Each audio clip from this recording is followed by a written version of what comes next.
Aquí os la voy a colocar para que veáis que aquí no hay trampa ni cartón. Aquí está el Tribunal de Paraná con toda la causa completa, cómo se habla del año, cómo se habla de todo lo que la ubicación de la causa. ¿Quieres que en un momento haga un resumen de audio Sí, de la causa? hazle un resumen de audio si quieres y voy enseñando la documentación para que aquí veáis que no hablamos por hablar, aquí hablamos con pruebas en la mano, con causas en la mano, y para nada que ver con lo que dicen por ahí. No voy a hacer, voy a denunciar, voy a dejar de denunciar, sino con la causa real en la mano y ahí vamos a ir al final donde vemos que se reconoce que son inocentes, ¿no?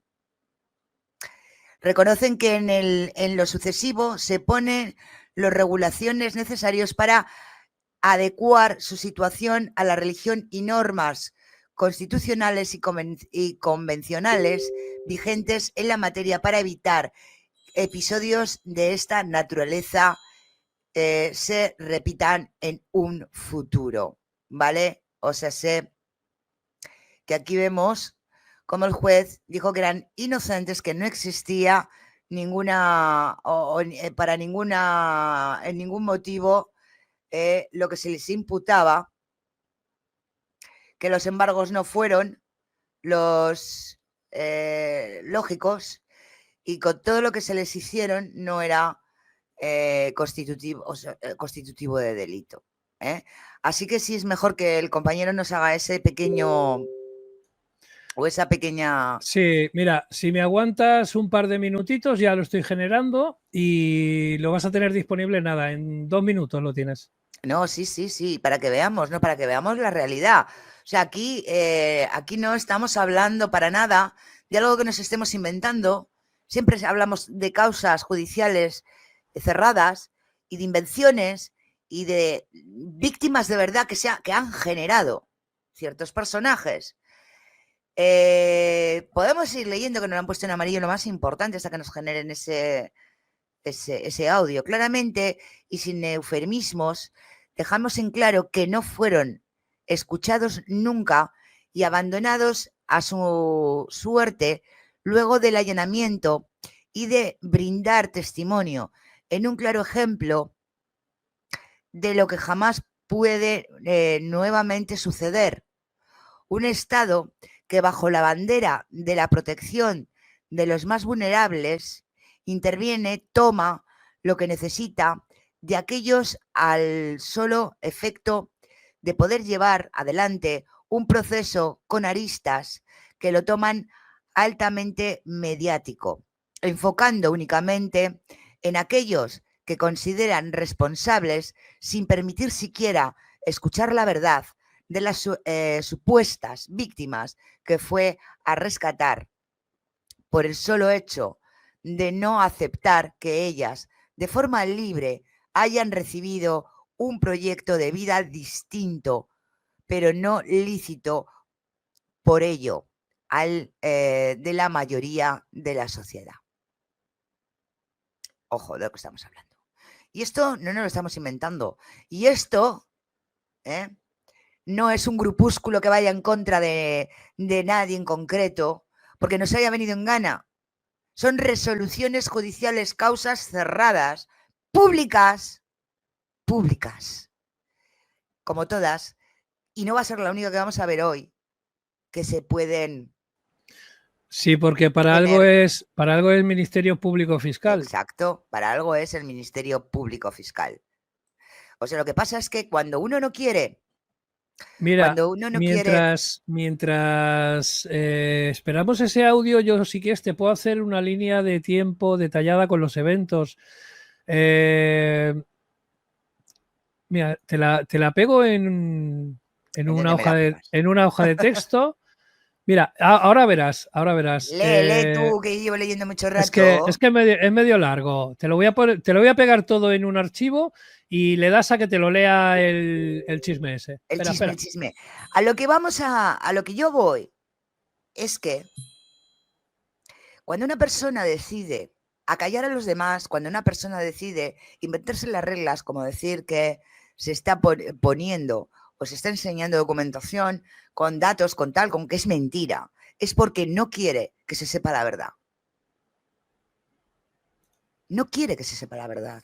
Es de ley aquí en Argentina y en todos los países del mundo que cuando un juicio acaba, que cuando todo el mundo cumple su mayoría de edad, es público.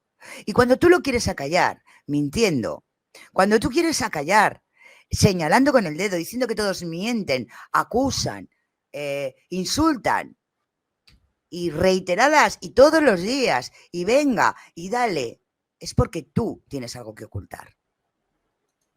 Y es lo que estamos enseñando. No nos estamos inventando nada.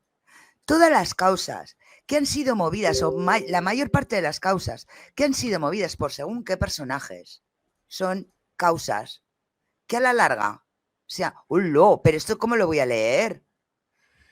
Pues muy fácil, lo abres directamente con el explorador, descárgatelo, lo pones en el escritorio y lo abres con el explorador con el que lees normalmente. A ver, madre de Dios bendito, lo que me ha pasado aquí este hombre. Es Ya muy, veremos, a es ver. muy simple, es muy Es simple lo muy que te estoy simple, ya diciendo. veremos ya. Sí, es muy simple, muy simple. Yo me he asustado, ¿eh? Es que hay muchísima documentación, señores. Muchísima documentación sobre la realidad de lo que de lo que estamos viviendo y que está haciendo este individuo. Tanta documentación que duele en los ojos de ver. Tanta documentación que duele en los ojos de ver. Y esa es la realidad. A ver si me lo quiere leer. Porque igual no quiere cuando vea esto, ¿eh?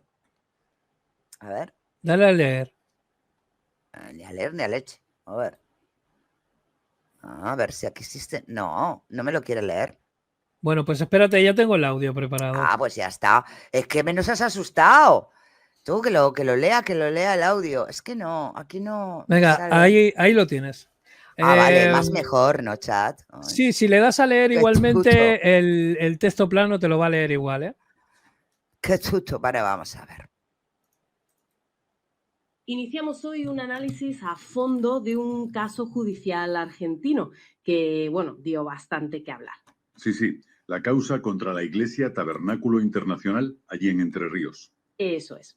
Y vamos a basarnos directamente en la propia sentencia judicial para intentar entender qué ocurrió realmente, más allá de los titulares iniciales. Claro, porque las acusaciones de partida eran tremendamente serias, ¿eh? Muy serias.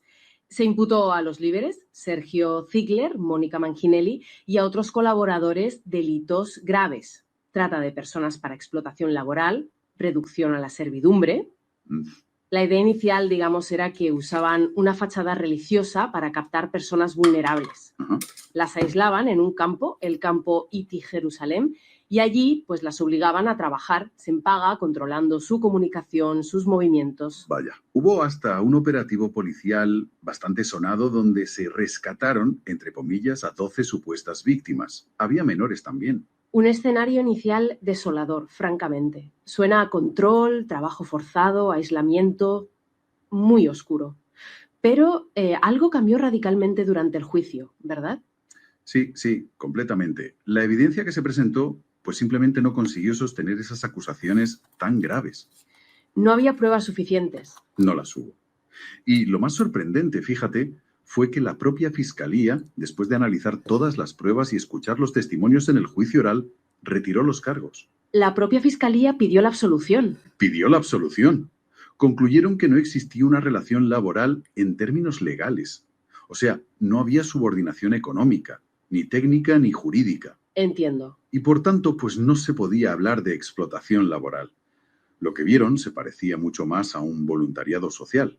Ah, claro, una figura que existe legalmente. Exacto. Está amparada por la ley argentina, la ley 25.855. De hecho, la sentencia lo compara con el funcionamiento de ONGs conocidas, como Remar, que trabajan en comunidades. Vale. Y además, otro punto importante. Se constató que las condiciones de vida en el campo eran adecuadas. No era la situación de abandono que quizás se presuponía. Pero el contraste más fuerte, entiendo yo, vino de las propias víctimas, ¿no? Sus testimonios debieron ser clave. Totalmente demoledores para la acusación inicial. Describieron su tiempo allí como una decisión voluntaria, una experiencia positiva. ¿Positiva? Sí, hablaron de vida comunitaria, de fe, de sentirse felices, plenos, de haber encontrado un propósito. Decían que hacían tareas para el bien común, por voluntad propia, y que incluso habían podido estudiar. Es que eso choca frontalmente con la idea de explotación y aislamiento forzado. Desde luego, negaron la explotación, negaron el aislamiento forzado. Pero ojo, también expresaron mucho dolor por cómo se había desarrollado todo el proceso judicial. Ah, por el proceso en sí. Sí, calificaron el allanamiento, el trato que recibieron después por parte de las autoridades como algo traumático e injusto. Qué duro. Se sintieron abandonados, maltratados por el sistema que, se supone, estaba allí para protegerlos. Varios mencionaron, y esto es grave, que se sintieron presionados por las psicólogas que los entrevistaron. ¿Presionados para qué? Para que declarasen en contra de los acusados, de los líderes de la comunidad. Hay una frase que lo resume todo, de uno de ellos. Si fui víctima de algo, lo fue de esta causa. Qué terrible. Qué ironía tan amarga, ¿no? Que la supuesta protección acabe siendo la fuente del trauma. ¿Y el tribunal recogió esto en la sentencia? Sí, y de forma muy contundente. Primero, claro, la absolución para los 3 principales acusados, Ziegler, Machinel y Torreiro, porque la Fiscalía retiró los cargos, como decíamos. Lógico. Y luego el sobreseimiento, o sea, la desestimación definitiva de la causa, para todos los demás implicados y por todos los cargos. Había también una tenencia de armas que se investigaba, pues también sobreseída. Vale, caso cerrado penalmente. Pero hubo algo más. Mencionabas lo de las psicólogas. Sí, y esto es bastante inusual. El tribunal ordenó investigar la actuación de esas psicólogas por una posible instigación a falso testimonio. Ahí es nada. Se basaron, claro, en lo que declararon las supuestas víctimas. Y además recomendaron a todos los organismos que intervinieron en el juzgado, las fuerzas de seguridad, la oficina de rescate, que revisaran sus protocolos de actuación. Una llamada de atención en toda regla. Sí, para garantizar que en el futuro se respeten los derechos de las personas en estas situaciones tan delicadas. Se puso el foco en la propia actuación institucional, ¿sí? Y el fallo también reflexionó sobre temas más amplios, ¿no? Derechos constitucionales. Exacto. Subrayó la importancia de la libertad religiosa, la libertad de asociación y sobre todo el derecho de cada persona a elegir su propio plan de vida, aunque sea distinto al mayoritario o al convencional. Claro, cuestionó un poco el uso prejuicioso de etiquetas como secta, sin analizar el fondo, y reafirmó que el voluntariado social es un marco legal perfectamente válido para entender este tipo de actividades comunitarias. Este caso nos deja, desde luego, pensando hasta qué punto los prejuicios sobre formas de vida alternativas pueden, teñir una investigación desde el inicio. Y plantea preguntas complejas, sobre cómo se prueba la coerción en entornos así, comunitarios, religiosos. ¿Dónde está la línea? Y sobre la efectividad real de los sistemas que tenemos para proteger a posibles víctimas. Claro. Asegurarnos de que su voz sea verdaderamente escuchada y no se les imponga una etiqueta de víctima que quizás no sienten como propia. Es un análisis que, sin duda, invita a una reflexión más profunda. Creo que queda claro, ¿no? Curiosamente... ¿Te has fijado cómo se repite, verdad? Sí, y esto, no, pero es que esto lo ha dicho hasta la misma IA, la que genera el audio.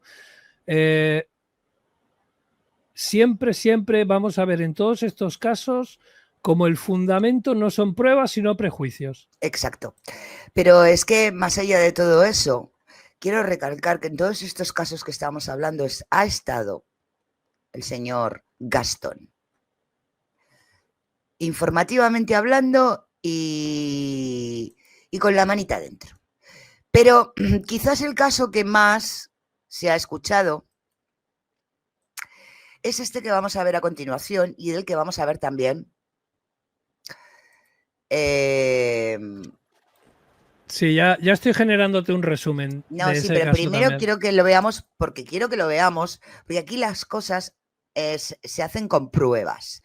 No hablando, no insultando, no vejando, no tratando a la gente de mentirosa y de porque sí, porque yo lo valgo, sino como los medios de comunicación y como la sentencia judicial dicen todo lo contrario, que el generador de sectas. ¿Sabes? Como yo lo llamo libremente. Mira, ¿sabes lo que pasa? Que esto te lo enseñan en el colegio y como él no ha ido, pues no lo ha aprendido. ¿Sabes cómo se estudian los casos? Hincando los codos, viendo toda la documentación, viendo todos los hechos reales y no inventándote ni una. O sea, yo cuando voy a un examen para sacarme el título que sea, yo tengo que basarme en la documentación del caso y responder las preguntas basándome en el temario que se ha estado estudiando. Yo no puedo ir al profe y decirle, no, es que yo creo que esto fue así. ¿Sabes qué te va a pasar? Pues que el profe te va a poner un 0 patatero. Bueno, pero el problema, ¿vale?, luego está de los alumnos que se creen lo que les dice un profe sin realmente hacer lo que dice. Googlear. Si googleáis vais a encontrar muchas cosas. Además, ya estamos hablando de irregularidades en los debidos procesos, porque han existido redadas espectaculares y sumamente mediáticas basadas principalmente en denuncias de este señor, del señor Salún, y sin evidencias contundentes de que han llevado a las soluciones judiciales. Y eso es lo que ya estamos viendo. Pero vamos a ver primero lo que dice la prensa y luego lo que dice un juez. No lo que dice Inma, no lo que dice el señor Salum, lo que dice un juez, que es lo que realmente vale. Pero aquí tenemos la prensa. ¿Qué dice? ¿Cómo los cristianos de Jesús derrotaron a Pablo Salú y la Protex? Hogar//del mundo/destacado blog. En 2022, un juez federal le dijo al principal antisectario argentino y a la controvertida Fiscalía Antitráfico que sus acusaciones contra una secta eran falsas. Por Máximo Introvigne. Quienes lean la serie de Victor Winter sobre la Escuela de Yoga de Buenos Aires, veis, están familiarizados tanto con Pablo Gastón Salum como con la Procuraduría para el Combate de la Trata y Explotación de Personas, PROCH. Pablo Salum es un antisectario extremista y algo lunático que considera como cultos a los budistas, a los masones, a los santos de los últimos días, a los adventistas del séptimo día e incluso a las monjas carmelitas católicas descalzas. Relata que sus campañas fueron bendecidas en 2013 por la Embajada de Francia en Buenos Aires. Protex es una agencia que ha tratado de expandir su campo de operaciones, de ahí su importancia y recursos, de la prostitución y el tráfico laboral a las sectas, afirmando que las sectarias, al igual que las prostitutas que afirman que han elegido ser trabajadoras sexuales libremente, necesariamente han sido lavadas de libremente. La desacreditada teoría del lavado de cerebro, desacreditada desde hace mucho tiempo por los estudiosos de los nuevos movimientos religiosos, puede así volver a través de la ventana de las actividades contra la trata. Salum es un exmiembro y pariente de los miembros actuales de BASE, cuyas teorías fueron derrotadas en el año 2000 cuando los jueces argentinos declararon a los líderes y estudiantes de BASE inocentes de todos los... Anda, los declararon inocentes. No lo sabíamos, ¿o sí? Los cargos por los que habían sido procesados. El caso no fue iniciado por Salum, pero al final emergió como el oponente más vocal del grupo. Aunque nunca superó su ira por esta derrota, Salum creía que el nuevo enfoque de Protex podría ofrecerle una segunda oportunidad. En 2021, denunció a BASE ante Protex e instigó la espectacular incursión de 2022 cuya historia y secuelas se han contado en Victor Winter. Menos conocido es que el fiasco de BASE de 2000 no fue la única derrota de Salum. Tampoco logró persuadir a la justicia argentina de que la filial local de un movimiento con sede en Australia, conocido como los Cristianos de Jesús, era una secta criminal que lavaba el cerebro a sus seguidores. Como de costumbre, Salum ha demostrado ser un mal perdedor y ha tratado de persuadir a YouTube, con varios pretextos, para que censure los vídeos del movimiento que informan de su derrota. Bueno, los movimientos de este grupo religioso en particular y la de todo YouTube en general. Cuando él no está de acuerdo o tú expones la verdad, ¿el qué hace? Intentar tirarte el canal. Básicamente es lo que está haciendo ahora en estos momentos, con muchos canales de la plataforma. ¿Quién es secta aquí? Pregunto. Derrota. Los Cristianos de Jesús son un grupo cristiano fundado en la década de 1980 por el estadounidense Dave McKay y actualmente con sede en Australia. Son conocidos por su enfoque radical del ideal cristiano de la pobreza y su denuncia del dinero como la fuente de la mayoría de los males, y por sus campañas humanitarias, una de las cuales llevó a algunos de ellos a donar riñones a personas que no eran parientes y que habían conocido, durante un periodo de tiempo comparativamente corto. Esto expuso a los cristianos de Jesús en el estado australiano de Nueva Gales del Sur a algunas críticas, en un momento en que la ley, posteriormente enmendada, permitía las donaciones de riñón solo por parte de familiares o amigos de toda la vida. Los cristianos de Jesús se convirtieron en un blanco frecuente del movimiento antisectas y de los desprogramadores. Trataron de usar en su contra el hecho de que MCKI fue durante unos meses miembro de los Niños de Dios, más tarde llamado La Familia, un grupo a menudo criticado por sus prácticas sexuales poco convencionales. Irónicamente, los críticos de los cristianos de Jesús citan en este punto publicaciones de mi propio centro de investigación CESNUR, aunque claramente escribimos que la experiencia de MCKI con los hijos de Dios fue corta, y se fue específicamente porque no estaba de acuerdo con su enfoque de la sexualidad. Los cristianos de Jesús ya no son una organización jerárquica, sino que grupos locales independientes en varios países mantienen una afiliación laxa con el centro australiano. Es el caso de Como Vivir por Fe, la filial argentina de los cristianos de Jesús. Felipe y Lisa, líderes de Como Vivir por Fe.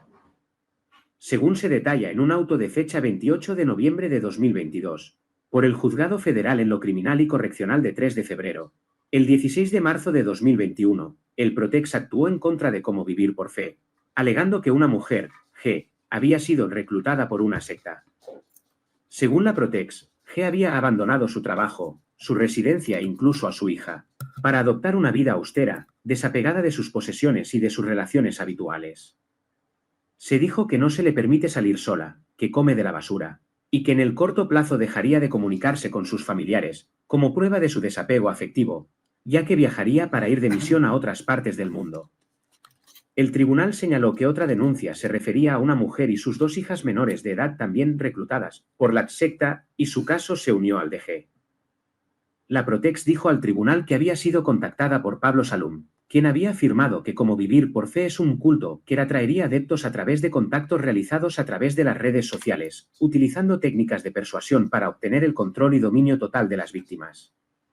Probablemente sobre la base de las acusaciones hechas por Salum, a su vez basadas en sus contactos con la Red Internacional Antisectas, y por los familiares de G que no estaban de acuerdo con su decisión de unirse al grupo, el Protex afirmó que G estaba a punto de ir al extranjero, donde se vería obligada a donar su riñón y se convertiría en víctima de tráfico de órganos.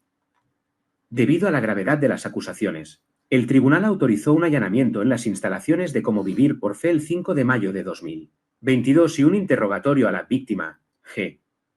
En un escenario familiar para los lectores de Victor Winter que han seguido el caso de Bays, G negó ser una víctima y Protex insistió en que su negación demostraba que estaba bajo los efectos de un lavado de cerebro. No se encontró nada que sugiriera que Como Vivir por Fe había cometido algún delito. Los testigos declararon que, en lugar de haberles lavado el cerebro, habían abrazado libremente el mensaje cristiano radical del grupo. Y el tribunal determinó que G y otros miembros mantenían relaciones normales con el mundo exterior y sus familias. Se solicitó al cuerpo médico forense que realizara un examen psicológico a G y a la otra mujer involucrada. El experto informó que las mujeres eran mentalmente competentes y felices con su vida en la comunidad.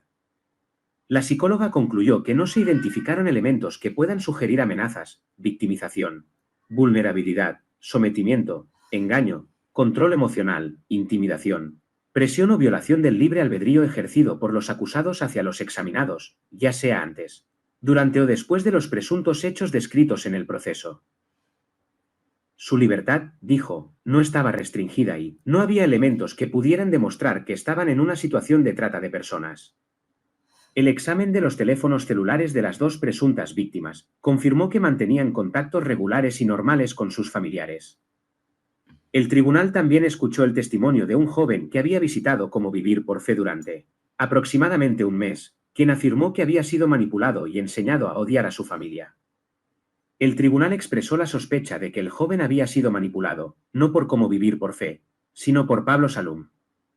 El tribunal no puede ignorar, señala la decisión, la probada injerencia del mencionado Pablo Salum en el testimonio. Esto se debe a que entrevistó al joven antes de que testificara, y dicha entrevista evidencia que Salum ya tenía una opinión establecida y negativa sobre el trabajo de la comunidad religiosa, y por lo tanto, sin duda influyó en el análisis que el testigo presentó al tribunal. Una prueba clara de ello es que el joven Admite que la mención que introdujo en su testimonio relacionada con la supuesta donación coercitiva de órganos se la contó Salum y que el asunto nunca se discutió en la comunidad. Miembros de Cómo Vivir por Fe con algunos de sus hijos. Tenemos aquí una extraordinaria reconstrucción por parte de un tribunal de justicia de cómo operan Salumi. Otros antisectarios implantan en los exmiembros y en otras personas a las que logran influir falsos recuerdos sobre supuestas fechorías de sus antiguos movimientos que, de hecho, los exmiembros o visitantes de los movimientos religiosos no conocen por experiencia directa, sino solo porque los antisectarios los persuadieron de que realmente sucedieron. No creo que exista el lavado de cerebro. Aquellos que lo hacen pueden reconocer aquí un ejemplo de libro de texto de lo que ellos llaman lavado de cerebro, por parte de los antisectas, no por las sectas. El tribunal concluyó que no se han reunido elementos para determinar que la persuasión que motivó a las presuntas víctimas a unirse a la comunidad fue ilegal. Además, se ha verificado que todas las personas que participan en la comunidad Cómo Vivir por Fe mantienen contactos con su familia y su entorno y son libres de abandonar su opción religiosa si así lo desean. Al desestimar el caso contra Cómo Vivir por Fe, el tribunal citó una decisión argentina de 1993 sobre los hijos de Dios /diagonal la familia, que comenté en ese momento en el sitio web del CESNUR. Se ha argumentado en un caso similar, escribió el tribunal, que decir que la acción criminal radica en el engaño inicial a través del cual se pudo persuadir a una persona para que se uniera a una secta, y en el manejo posterior del seguidor, es decir, en el desarrollo gradual y progresivo de los supuestos objetivos de explotación del devoto al servicio de los líderes, constituye un grave error jurídico. De hecho, se trata de un grave error jurídico que podría introducir un concepto paternalista, extremadamente arriesgado para la supervivencia de una sociedad abierta y democrática. Son palabras duras, y sugieren que las campañas antisectas de Salum y Protex pueden poner en riesgo la democracia argentina. De hecho, no es que nosotros lo digamos, ni es que lo diga este medio de comunicación. Es que, como os voy a enseñar, aquí tenéis, a ver dónde lo tengo, el archivo de la causa, donde el juez, ahora os voy a poner... Ya te he hecho un resumen, sí, ya lo tienes ahí. Pero primero quiero enseñar bien el documento para que vea que aquí no hay trampa ni cartón, aquí no nos inventamos nada, aquí no mentimos, injuriamos, ni nos inventamos causas, ni vamos contra nada ni contra nadie más que a buscar la verdad, donde estos chicos también, tocaditos por este señor.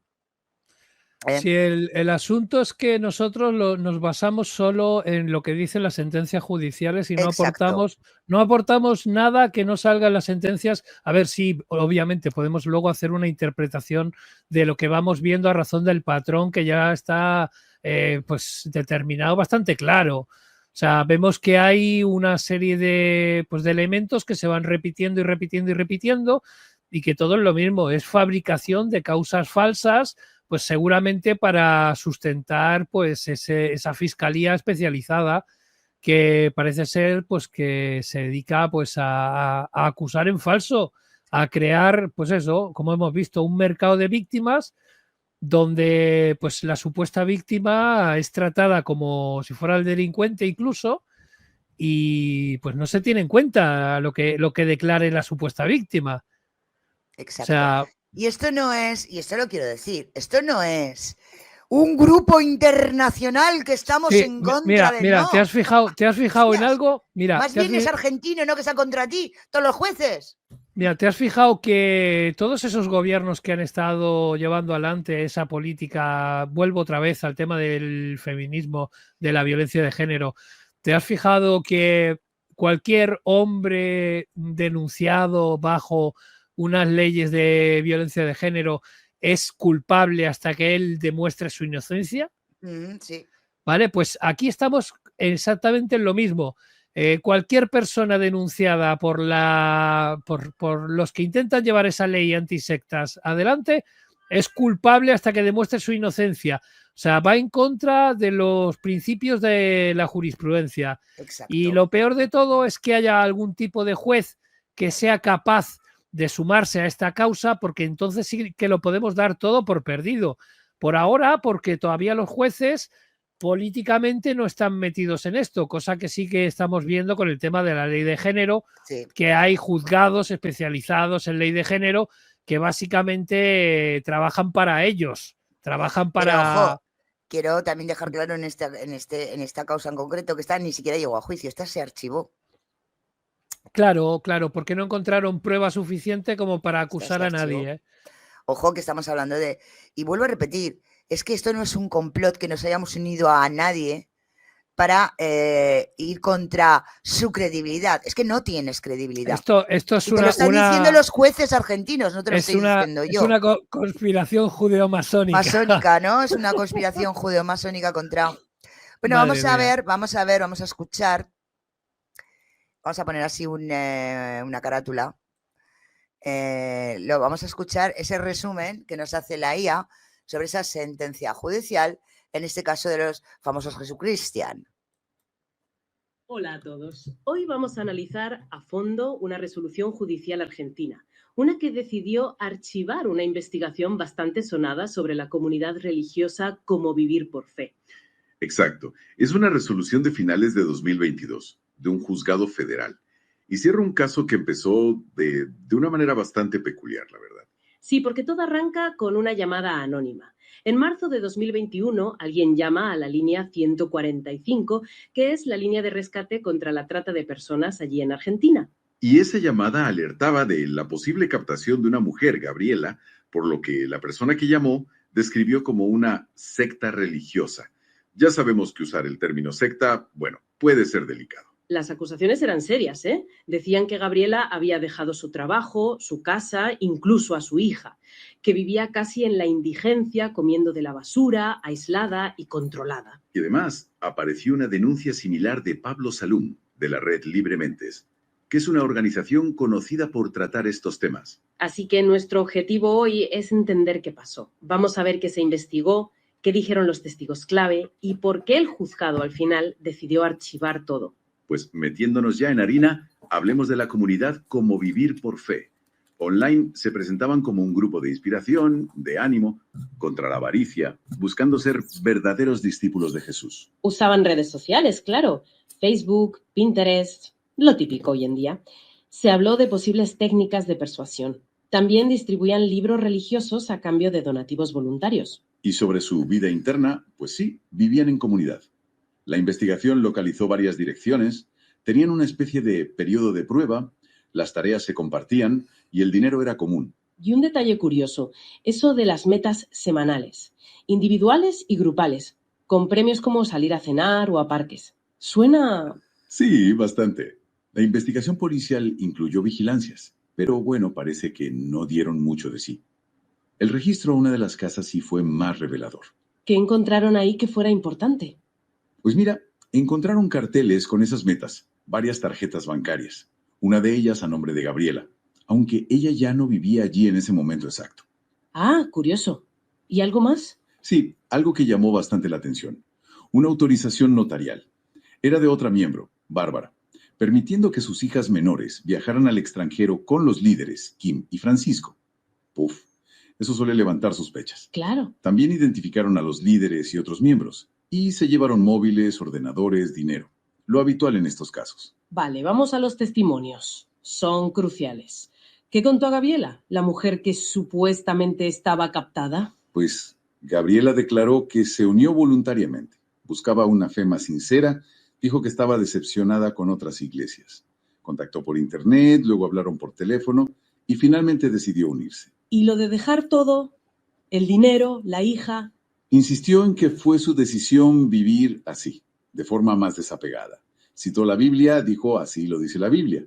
Sobre el dinero, afirmó que ofreció sus ahorros, que no se los pidieron.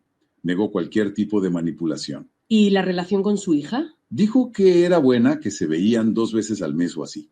Sí admitió que se distanció de su propia madre, pero después de que ésta diera una entrevista que a Gabriela no le gustó. Y lo del pasaporte era para un posible viaje misionero a Inglaterra que al final no se hizo. Entendido. ¿Y Bárbara, la madre que firmó la autorización de viaje? Pues Bárbara contó una historia parecida sobre cómo era la vida allí. Explicó que la autorización era para un campamento cristiano en México, solo para la hija mayor. También mencionó que ya había tenido antes una disputa por la custodia de otra hija, o sea que había un contexto familiar previo. Y había otra miembro, Jessica, que testificó en la misma línea, ¿no? Sí, su testimonio fue similar al de Gabriela y Bárbara sobre cómo funcionaba la comunidad. Pero claro, no todas las voces decían lo mismo. Ahí entra el exmiembro, Elías. Su versión era diferente. Totalmente. Elías dijo que se unió porque se sentía vacío espiritualmente. Contactó por YouTube. Según él, le exigieron dejar familia, amigos, odiar a padres, abandonar posesiones. Eso suena más a lo que uno espera oír en estos casos. Claro, viajó a Buenos Aires, dijo que los líderes lo recibieron encapuchados. Describió la vida comunitaria, pero para él era explotación laboral. Aunque el juzgado señaló que no dio pruebas muy concretas de esa explotación. Más bien especulaciones sobre de dónde sacaban el dinero, quizá de YouTube. Pero hay un detalle importante sobre Elías, ¿verdad? Sí, dos cosas. Primero, que él siempre mantuvo contacto con su familia. Y segundo, que cuando su padre enfermó, la propia comunidad le ayudó a volver a casa. Eso choca un poco con la idea de aislamiento total. Y además, el juzgado notó una posible influencia externa en su testimonio. Exacto. El juez apuntó a la posible influencia de Pablo Salum. El propio Elías reconoció que fue Salum quien le metió en la cabeza la idea de una trama de donación de órganos, algo que según todos los demás indicios nunca se había mencionado en la comunidad. Eso claro le quitó peso a su declaración. Y llegamos a un punto que parece que fue decisivo. Las pericias psicológicas. Fundamentales. Se hicieron a Gabriela y a Bárbara. Y no las hizo cualquiera, ¿eh? El cuerpo médico forense, que es el organismo oficial, y también un perito de parte. ¿Y qué concluyeron? Pues fueron muy claras. Dijeron que ambas mujeres estaban perfectamente conectadas con la realidad, que conservaban su capacidad de juicio, que no había ningún indicador de voluntad anulada, ni de manipulación, ni de manejos autoritarios por parte de los líderes. Vamos, que no vieron signos de lavado de cerebro ni nada parecido. Nada de eso. Constataron que mantenían comunicación fluida con sus familias, que hacían actividades fuera de la comunidad. Concluyeron que no había elementos de trata de personas ni ninguna afectación psicopatológica relevante. Y esto se reforzó con el análisis de los teléfonos, ¿no? Sí, los mensajes y llamadas corroboraron ese contacto periódico y afectuoso con las familias. Hablaban de cosas normales, temas familiares, la educación de los niños, ocio y también temas religiosos, claro. Incluso intervino la Dirección de Niñez por las hijas de Bárbara y tampoco vio nada raro. Eso es. Una entrevista posterior con Bárbara y las niñas no verificó ninguna vulneración de derechos. Con todo esto sobre la mesa, la decisión del juez empieza a tener bastante lógica. Entonces, ¿cuáles fueron los argumentos finales del juzgado para archivar? Pues, básicamente, falta de pruebas de delito. Dijeron que la persuasión inicial para unirse, bueno, no era ilegal en sí misma. Se probó que los miembros podían contactar a sus familias y que podían irse si querían, como de hecho hizo Elías. Las pericias psicológicas pesaron mucho, imagino. Muchísimo. Fueron contundentes. Además, el juez consideró que la personalidad de Gabriela, tal como se describía en los informes, no encajaba con la de alguien fácilmente manipulable. Y por eso, la acusación de explotación de Elías quedó desestimada por falta de pruebas y por esa posible influencia externa que comentamos. ¿Y mencionaron también un tema legal importante? ¿Un precedente? Sí, el juzgado citó jurisprudencia anterior que advierte sobre el riesgo de caer en un paternalismo riesgoso. Es decir, tener cuidado al juzgar la decisión de alguien de unirse a un grupo religioso, por muy radical que nos parezca su estilo de vida, si no hay un delito claro y probado. No se puede penalizar una opción vital si no infringe la ley. Así que la conclusión fue clara. Clarísima. Se dictó el archivo de la causa aplicando el artículo 195 del Código Procesal Penal de allá, que permite cerrar un caso cuando no se ha podido probar la comisión de un delito. Y se ordenó devolver todo lo que se había incautado. Investigación exhaustiva, testimonios de todo tipo, pericias clave, análisis de comunicaciones. Y al final, la conclusión judicial es que no se pudo probar ningún delito, ni trata, ni nada parecido. Caso cerrado. Exacto. Y esto, claro, nos deja con una reflexión interesante, ¿no? Sobre esa línea a veces tan fina entre la devoción religiosa, la elección de una vida comunitaria muy diferente a la norma, y dónde podría empezar el control o la manipulación. Es complicado. ¿Cómo pueden las instituciones y nosotros como sociedad mirar estas situaciones sin prejuicios, pero sin pasar por alto tampoco posibles riesgos o vulnerabilidades? sobre todo cuando tienes versiones tan distintas de los propios implicados? Pues sí, es una pregunta compleja. Para darle vueltas, no hay respuestas fáciles cuando se mezclan fe, libertad individual y posibles dinámicas de grupo.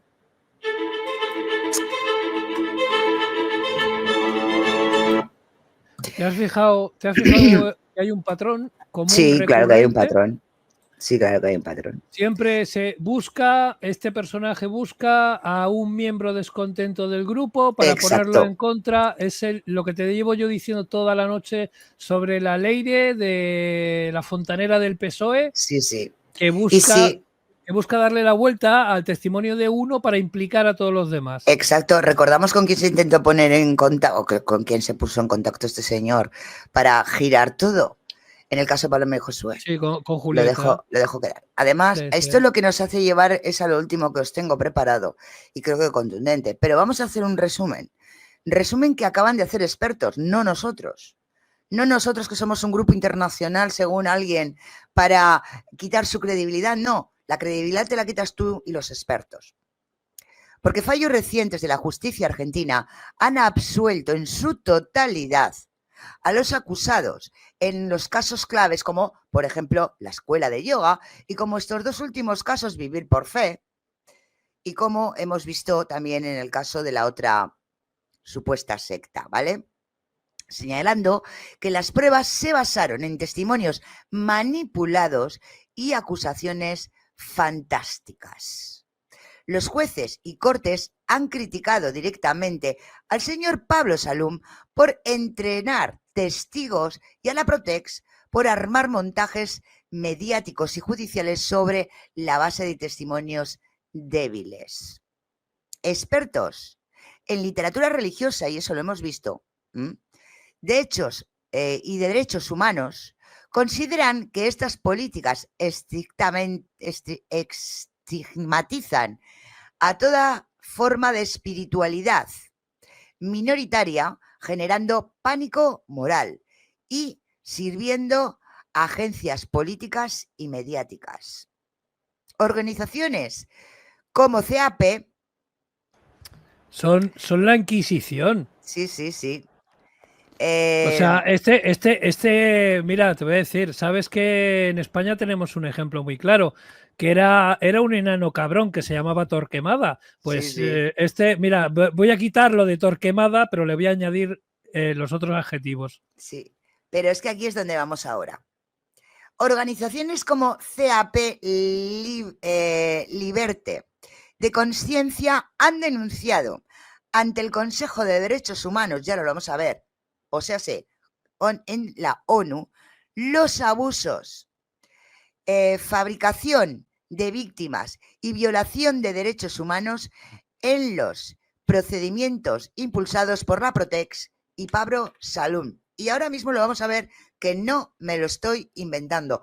Entonces esta es la segunda vez que son denunciados en la ONU, porque la compañera, ya lo sabéis, también ha denunciado ante Naciones Unidas el hecho que nos ocupa. A ver, porque hay una que está aquí, que no quiero poner, porque es que hay una que está en inglés y otra que está en español.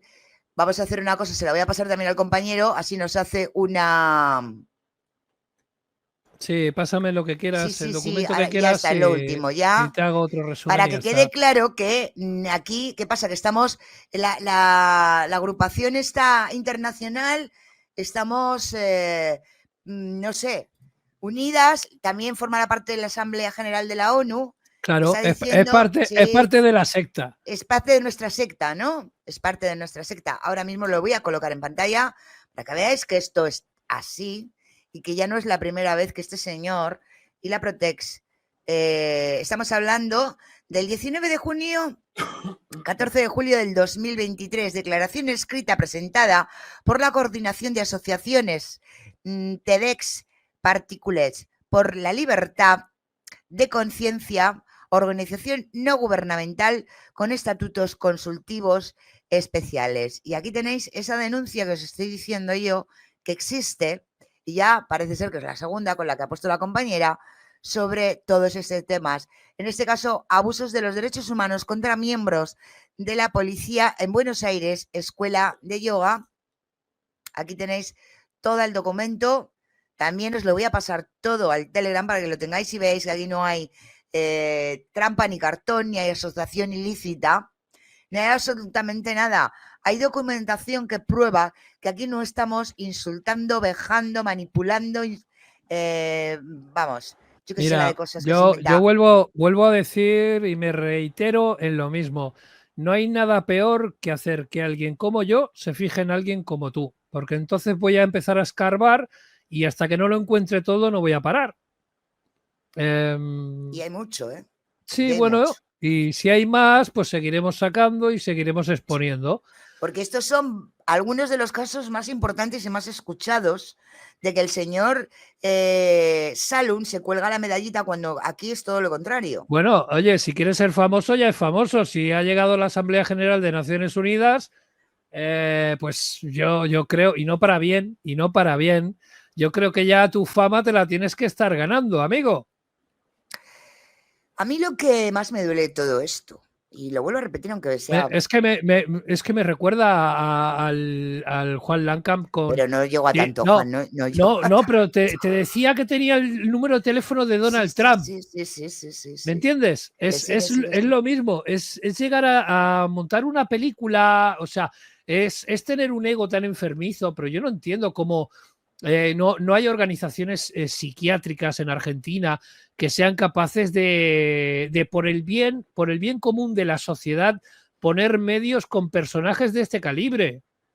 O sea, es un peligro para la sociedad este pero señor, ¿eh? yo vuelvo a repetir lo mismo que he repetido siempre. A mí no me preocupa este señor. A mí me preocupa que haya gente tan sumamente imbécil, y digo imbécil, que no, antes de cometer delitos en su nombre, no sea capaz de investigar. Bueno, si lo que está haciendo es lícito o pero no. es que eso, o sea, me parece de género sí, es brutal. Pero eso es aprovecharse de la buena fe de las personas y lo hemos visto. Lo hemos visto. Sí, lo hemos visto en el caso Royuela aquí en España. Gente que es que si denuncia esto tiene que ser verdad. Ya, hasta que salió la verdad. Claro. Pero es que está saliendo la verdad y hay gente que no la quiere ver. O sea, tiene un problema. Y está atacando a gente de buena fe, bueno, que le gustará o no le gustará el modo de trabajar que tiene, pero lo intenta hacer de buena fe. Bueno, es que sus seguidores tienen un poco de síndrome de Estocolmo, no quieren creerse que quien tienen delante pues los está engañando y los está utilizando, porque básicamente él sí que utiliza a la gente, y te das cuenta pues que es eso, que la gente es muy crédula. Cuando tiene que creer es en las pruebas, no en las palabras, porque yo puedo decir cualquier cosa, pero si yo no pongo un papel delante que demuestre lo que yo estoy diciendo, es que no me tienen que creer nada. No Mira, sé, te paso ahora mismo... vamos a escucharlo, sí, que será interesante. A ver, déjame que vea, a ver si es el correcto, porque veo que me ha hecho un cambio. De todas las maneras, lo que os estoy diciendo, ahora os voy a envasar, que ya sabéis que esto lo hacemos siempre en este canal, toda la documentación que hemos expuesto en este momento, os lo voy a pasar al canal de Telegram. Sí, o sea, sí, porque esto la pública. Pero es que además es que siempre lo hacemos, no es que lo hagamos por este señor, es que siempre lo hacemos. Vamos a escuchar ese resumen. Mira, ¿tienes una suscripción de Monevidal? Ay, no lo he visto, es que no tenía puesto ahora. Sí. Ahora la miramos. Vamos primero a escuchar el... Es 5 minutos 30 tiene este resumen. Ese resumen sí. de esta exposición a Naciones Unidas sobre el señor Pablo Salum y los de la Protex. Bien, hoy vamos a sumergirnos en un documento presentado ante el Consejo de Derechos Humanos de la ONU. ¿Un tema serio? Sí, una declaración escrita de una ONG. Trata sobre la Escuela de Yoga de Buenos Aires, BASE, y bueno, también sobre una unidad fiscal argentina, Protex. Protex. Exacto. Una fiscalía especial contra la trata de personas. El documento detalla, pues, una serie de eventos bastante complejos alrededor de la escuela. Que fue fundada en el 83, ¿no? Sí, por Juan Percoviz, para enseñar Raya Yoga y filosofía. Eso es. Y el informe dice que Weiss tuvo, bueno, bastante éxito en los 90. Sí, he leído que recibieron reconocimientos oficiales, premios. Sus miembros destacaban en música, incluso en magia escénica. Sí, sí. Pero claro, parece que ese mismo éxito también atrajo, bueno, problemas, acusaciones. Ya en 1994, ¿verdad? Por familiares y un exmiembro, Pablo Salum. Pero hubo una investigación judicial sobre eso, ¿no? Sí, y es importante. Terminó en el año 2000 con la absolución total de todos. El juez de entonces consideró que el testimonio de Salum reflejaba más bien conflictos familiares. Ya, conflictos familiares, no la realidad de Weiss. Pero la cosa no paró ahí. No. Décadas después, la situación escaló, y mucho. El documento sugiere que Protex... La Fiscalía Especial. Sí, influenciada por Salum, al que describen como un antisectas de carrera, pues decidió reabrir el caso. Antisectas de carrera, vaya. Sí, dice que ha denunciado a grupos muy diversos, carmelitas, bueno...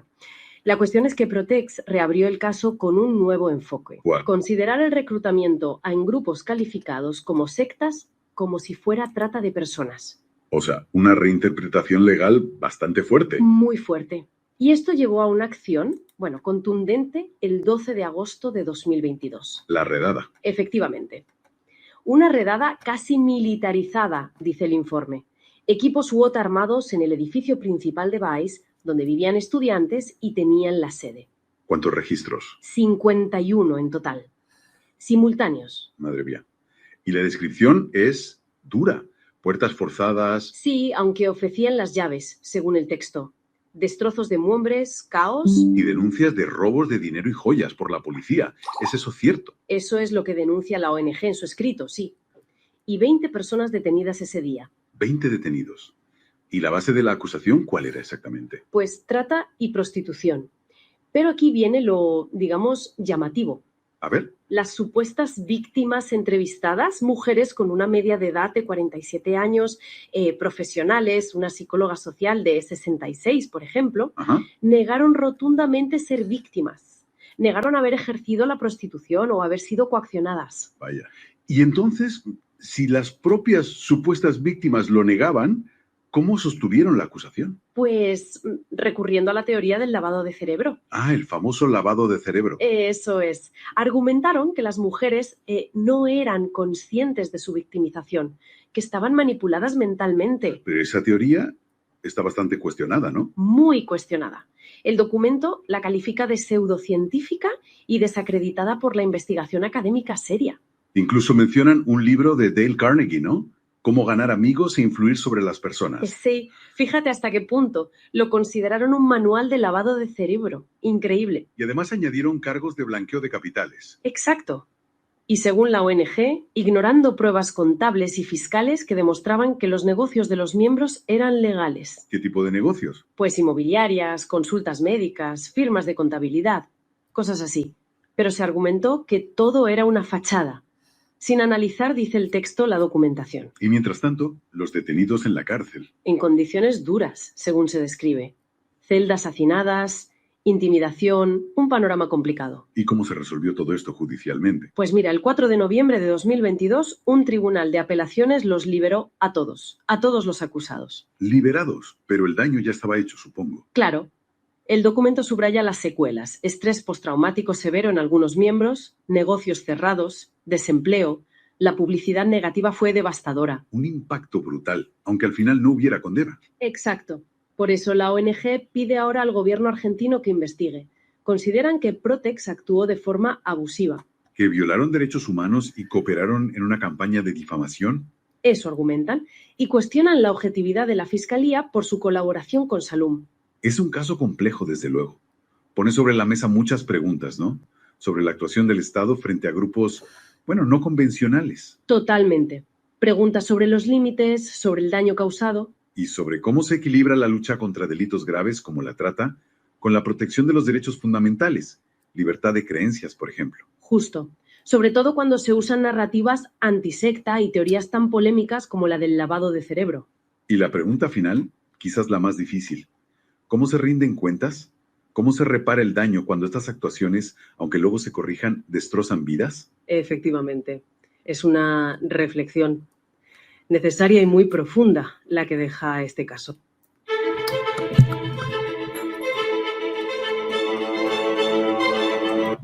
Creo que, como decimos en este canal, blanco y en botella leche, ¿no? Aquí no se está hablando de ninguna organización contra quitarle... Es acojonante, ¿eh? Es acojonante. Es acojonante. Y más acojonante lo que digo, lo que vuelvo a repetir, lo que he dicho por activa y por pasiva. Que estamos hablando de que es alguien del pueblo que va contra el pueblo. Es que es inverosímil. Yo creo, mira, yo puedo entender que una persona por rencor puede hacer determinadas cosas, pero cuando ya es sistemático, que vas contra todo el que se te cruza por el camino, o es síntoma de locura o es síntoma de que llevas comisión por cada uno de los casos que monta o que inventa, ¿vale? O sea, Pero... sería interesante pedirle explicaciones públicas a estos señores de la Protec si es que lo tienen a sueldo a este señor para generar falsos casos, pues manipulando falsas pero víctimas. Esto es gravísimo. Y si hay, es que esto sería constitutivo de un cohecho por parte de funcionario público. Y esto podía llevar a la cárcel a esos fiscales, ¿eh? Yo solo sé que, como habéis visto, y no me lo estoy inventando yo, ni lo estoy diciendo yo, ni vuelvo a repetir, señor Salún, yo estoy haciendo un complot, ni organización, nada. Estados Unidos, la Unión Europea, la ONU, te está diciendo lo que te está diciendo. No soy yo. Yo no tenía ni idea de lo que usted hacía. Yo para mí, el juicio ha quedado listo para sentencia más allá de duda razonable, ¿eh? No. Es lo que hay, ¿no? Pese a quien le pese, y luego, pues, lo que sigue haciendo, ¿no? Acosar a los grupos de gente, acosar a quien intenta decir la verdad, intentar quitarle los canales, y eso, ojo, y eso lo quiero decir alto y claro. Los que accionáis a las órdenes de este señor, que sí supuestamente tiene una organización coercitiva, sí, son cómplices. Sois tan culpables como él de lo que está pasando. Mira, hay un dicho en Argentina que dice, tira la mala que vuelve. ¿Vale? Sí. Si vas por ahí acusando con denuncias falsas todo el tiempo, pues al final llega un momento que si se pueden demostrar, cuidado. Cuidado, porque igual en Argentina no te hacen mucho caso, pero en Europa y Estados Unidos nos van a hacer caso. Sí, mira, con que Naciones Unidas entienda cómo está funcionando esta fiscalía, pues lo fácil es que se haga una petición para que para que dejen de darle fondos y que dejen de financiar este tipo de conductas ilegales y delictivas, porque lo que ellos hacen sí que es ilegal y delictivo, acusar sin pruebas a gente inocente. Y bueno, pues montarte las películas, que en eso también tiene mucho que ver los medios de comunicación. Vuelvo al ejemplo de la niña de Canarias de 17 años, donde los medios de comunicación en principio dijeron que había sido un accidente cuando había sido un intento de homicidio. O sea, el querer tapar las cosas o ponerlas con la narrativa que al medio de comunicación le interesa, pues para vender titulares, que esto es muy típico pues de algunos medios argentinos, como es el caso de Crónica, como pues todos esos que te ponen los carteles grandes diciéndote, como es eso de último momento, ¿no? Momento. Última hora. Pues todos bueno, esos pero vamos a ver, eso está... Pero es que generar esos titulares a costa de la dignidad de las personas tenía que estar penado por la ley. Sí, pero a ver, esto me imagino yo, digo yo, que cuando salió cuando se sacaron ahora no me sale la palabra. Luego no hay rectificación. No, sí, a ver, si tú rectificas diciendo y dándole el mismo bombo al mismo tiempo a lo que ha dicho el juez, pues bien hecho está, ¿no? Ahora, el problema es que no lo hagan. Pero piensa en el concepto psicológico. Mira, te voy a poner otro ejemplo con el de Montoro. Mira, sabemos que Montoro fue denunciado hace 7 años. A este señor nunca se le dijo de qué se le acusaba.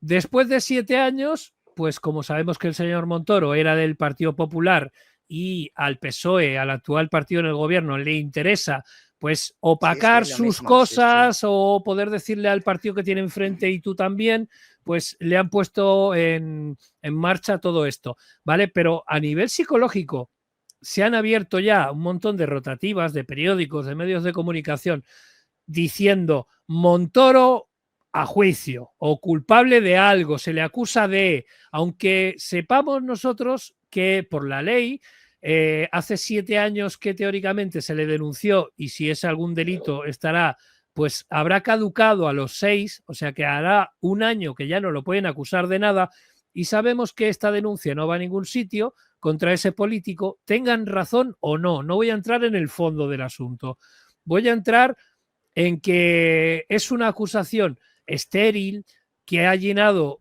pues muchos medios de comunicación de forma intencionada para tapar otros asuntos, para desviar la atención pública, que podemos entender que esos medios de comunicación argentinos que han sacado en sus titulares secta del horror, no sé qué, o sea, cosas sin pruebas, porque han sido desde especulaciones, desde la misma fiscalía, o sea, con pruebas inventadas, sin tener prueba de la acusación, que después han quedado libres por falta de pruebas, porque la acusación no se sostenía, porque no era real, pero el daño ya está hecho, el efecto psicológico en la sociedad está hecho. Y luego, por ejemplo, me voy a ir al caso de Montoro, después ya ese hombre, su honorabilidad, si es que la ha tenido, sabemos que es un personaje malvado, ¿vale? Ok, muy bien, pero públicamente, en el momento que tú lo acusas de un tipo de delito, sea mejor o peor persona, que yo no voy a entrar en eso, yo voy a entrar en su derecho a la honorabilidad pública. Tú ya le has creado una mancha a esa persona. Con motivo o sin motivo, no voy a entrar ahí, pero sin delito tú no puedes acusar públicamente a una persona, tú no puedes inventarte una causa para acusar a alguien y destrozarlo públicamente. Y mira, para acabar quiero poner un audio titulado El verdadero Pablo Salum. Y con esto creo que, como dice el compañero, está visto para sentencia. Bien, vamos a meternos de lleno hoy en unos documentos que perfilan la figura de Pablo Gastón Salum. La pregunta que flota en el aire, yo creo, es ¿quién es realmente? ¿Es una víctima? ¿Un activista que se ha hecho a sí mismo? ¿O, bueno, alguien que está construyendo su propia historia? Sí, a ver, lo que tenemos sobre la mesa son extractos, documentos judiciales, testimonios de la época, que detallan cosas de su infancia, conflictos familiares que ya venían de antes, y sobre todo su papel inicial, su intervención en procesos judiciales ligados a la Escuela de Yoga de Buenos Aires, la EIBA, una organización que, bueno, tuvo acusaciones muy serias y donde su madre, además, ocupaba un puesto directivo. Vale, entonces, nuestra exploración de hoy va a ser un poco desgranar esos documentos, ¿no? Ver qué hechos presentan y, sobre todo, mirar esas diferencias, esas contradicciones que parece que hay entre lo que él declaró al principio en sede judicial y el perfil público que ha tenido después. Exacto. Empecemos por el principio, si te parece. Los textos describen una infancia, bueno, sus padres se separan cuando él tiene 2 años, dificultades económicas, y su madre se vincula con la IVA en 1987. Pablo, que tenía entonces 8 años, empieza a ir con ella. Y aquí hay un momento que yo creo que es crucial, ¿eh? Entre el 91 y el 92. Pablo tiene 12 o 13 años y deja los estudios. Los documentos señalan un incidente. Parece ser que le quita dinero a su madre, reacciona violentamente. Hay un altercado con su hermana. Su hermano Germán también interviene. Y a raíz de eso, Pablo se va a vivir con su padre, con Héctor Salum. Pero espera, porque esto choca frontalmente con una versión que él dio mucho después, ¿verdad? Donde hablaba de haber huido, de haber escapado casi de un secuestro. Justo. Él llegó a decir que corrió como Bolt, una cosa así. Pero la documentación sugiere que fue él quien llamó a su padre para que fuera a buscarlo. Y poco después, mira, entre 1993 y 1995 se abre una causa penal contra directivos de la EIBA. Su madre está incluida. Hay registros, salen los medios. Ella es imputada. Pide la exhibición de prisión. Vamos, no ir a la cárcel preventivamente. Se la deniegan al principio. Se entrega en el 94, está un tiempo breve detenida y la liberan por falta de mérito. O sea, no encontraron pruebas suficientes en ese momento. ¿Y esa causa judicial, al final, en qué quedó? ¿Tuvo un final claro o no? Sí, tardó, pero en el año 2000 todos los imputados, incluida su madre y su hermana Andrea, son sobreseídos definitivamente. Quedan libres de cargos y un detalle importante. Las fuentes dicen que Pablo no tuvo contacto con su madre en todo ese tiempo, que fue muy complicado para ella. Y aquí es donde la cosa, digamos, se pone interesante, por su declaración como testigo. Ahí está la clave. Octubre de 1995. Pablo está a punto de cumplir 18 años. Declara como testigo en esa causa contra la EIBA y afirma, textualmente casi, que dejó de ir por falta de interés. Dice, no me gustaba asistir ya, cuando uno crece va cambiando de opiniones, no porque le obligaran, ¿eh? Dice, si quería me quedaba o si quería me iba. O sea que niega la coacción. Totalmente. Niega haber visto desnudez, dice, nunca vi un show en que la gente se sacara la ropa y niega que le obligaran a trabajar. Obligar, no. Y un detalle más, pide declarar sin que su madre esté presente y el juez se lo concede. Pero vamos a ver, entonces, lo que años después sería el núcleo de su denuncia pública, los abusos, la coacción, él mismo lo negó explícitamente ante un juez en ese momento. Eso es. Eso cambia mucho la narrativa que se conoce. Cambia radicalmente. Y hay más detalles. Los documentos indican que fue Pablo quien contactó a su hermana Andrea antes de esa declaración del 95. Estaba buscando dónde quedarse porque tenía problemas con la pareja de su padre. Y esto, según una declaración posterior del propio Pablo del 96 que citan las fuentes, contradice su versión pública de que fue la familia quien lo buscó de la nada. Vale. Si él busca a la hermana por problemas con la pareja del padre, ¿cómo encaja ahí el padre, Héctor Salum? ¿Qué dicen los documentos de su papel en esos días? Pues las fuentes sugieren, que el padre podría tener intereses económicos relacionados con la causa contra la IVA. Y quizás presionó a Pablo, fíjate qué curioso, el mismo día que Pablo declara en 1995 y no acusa a la IVA como a lo mejor el padre esperaba, ese mismo día Héctor Salum denuncia la fuga de hogar de Pablo. Anda, qué casualidad, ¿no? Un movimiento muy llamativo, sí. Y eso lleva a que la policía detenga brevemente a Pablo. Y es la madre la que interviene, presenta un habeas corpus, un recurso legal, para que lo liberen. O sea, el padre lo denuncia el mismo día que Pablo no declara contra la IVA. Y luego, ¿qué dice el padre ante la justicia sobre su propio hijo? Pues en una audiencia posterior ante el juzgado de menores, el padre describe a Pablo como un chico rebelde, incontrolable. Dice cosas como, siempre el menor le faltaba el respeto a ella, la madre, habla de acto de rebeldía, dice que lo único que desea es libertad para hacer lo que quiera. Incluso llega a pedir la intervención del tribunal porque admite que no puede con él. Dice, solicita la intervención del tribunal para que su hijo esté lo mejor posible. Esto choca mucho con la idea que circuló después de que era la secta, como llamaban a la EVA, quien quería internarlo. ¿Y el propio Pablo, en esa audiencia, qué dice? Pues corrobora que se fue de casa de su madre después de una discusión fuerte con ella y con su hermano. Dice que tomó la decisión de no querer vivir más con su madre y también cuenta la atención que vivió con su padre. Así que los documentos judiciales de esa época pintan un cuadro muy diferente al que él mismo impulsaría años más tarde como experto en sectas. Un título que, por cierto, las fuentes también ponen en duda por su falta de formación académica reglada en el tema.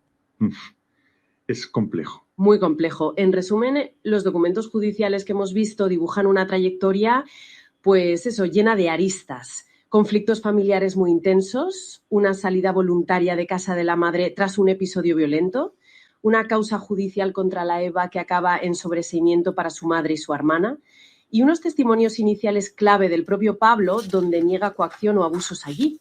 Todo esto contrasta muchísimo con su relato público posterior y el papel del padre, con sus posibles motivaciones, añade otra capa más a todo esto. Claro, y todo esto, basándonos estrictamente en lo que dicen estos documentos, nos deja con una reflexión final casi inevitable, ¿no?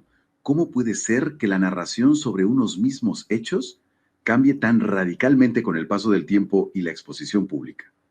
Y sobre todo, ¿qué nos dice esta tensión entre la memoria personal, lo que queda registrado en los documentos y la forma en que construimos nuestra identidad de cara a los demás? Todo, como habéis escuchado, basado en documentos judiciales. Nada más que decir. Esto está basado en hechos reales. O sea, no, en documentos judiciales, ya lo habéis escuchado porque es así como habéis estado viendo durante todo el programa. Yo creo que nada más que decir, el que le guste la verdad bien, al que no, pues también. Yo creo que tenemos que reflexionar todos, sobre todo a quién creemos y a quién no, ¿no? Y que aquí en este canal jamás se inventan las cosas, se investiga, se habla con la gente y se ponen las cosas encima de la mesa. Aquí no, nosotros no formamos ningún grupo más que el que tenemos en este canal, que es la libertad y la soberanía de las personas y los países, ni más ni menos.